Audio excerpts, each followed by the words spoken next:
EC যতই স্বাধীন হোক না কেন সরকারের সহযোগিতা ছাড়া সুষ্ঠু নির্বাচন সম্ভব নয়, এমন মন্তব্য করেছেন প্রধান নির্বাচন কমিশনার এএমএম নাসির উদ্দিন।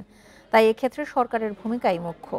সকালে নির্বাচনী প্রশিক্ষণ ইনস্টিটিউটের কর্মকর্তাদের প্রশিক্ষণের উদ্বোধন শেষে তিনি বলেন, নির্বাচনের জন্য বিভিন্ন ধাপ শেষ করে কমিশন নিজস্ব কর্মপরিকল্পনায় এগোচ্ছে।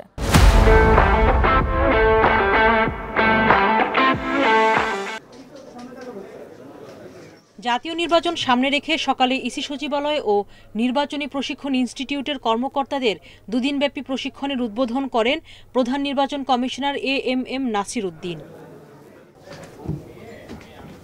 অনুষ্ঠানে নির্বাচন কমিশনাররা আগামী নির্বাচন নিয়ে তাদের অবস্থান এবং ভোটের সময় আইন প্রয়োগের ক্ষেত্রে দায়িত্বের কথা তুলে ধরেন। জাতিকে একটা ঘোষণা দিতে চাচ্ছি যে আপনি সাঁতার জানেন আর না জানেন, কেউ কিন্তু ডুবে না, কোনো মানুষই ডুবে না, কোনো প্রাণীই ডুবে না, সবাই ভেসে থাকে। কিন্তু আমরা ডুবে যাই কেন?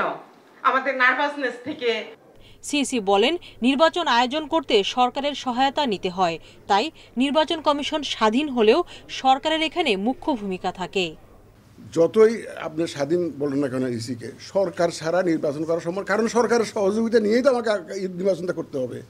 আমাকে আইনশৃঙ্খলা বাহিনীর সাহায্য নিতে হবে, সরকারি অফিসারদের সাহায্য নিতে হবে, প্রশাসনের সহযোগিতা নিতে হবে। সুতরাং সরকার এখানে মুখ্য একটা ভূমিকা রাখবে তো ইলেকশনের মধ্যে। এটা ছাড়া তো সম্ভব না, এটা তো সম্ভব না।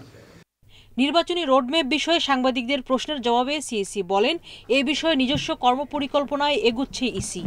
এত বড় একটা নির্বাচন হবে, আমাদের তো নিজস্ব একটা পরিকল্পনা, এটা আমাদের ব্যবহারের জন্য, not for sharing with everybody, যে আপনারা সবাই জানুন যে আমরা এইভাবে করছি, সেরকম না। এটা আমাদের নিজস্ব, এটা সংশোধনযোগ্য।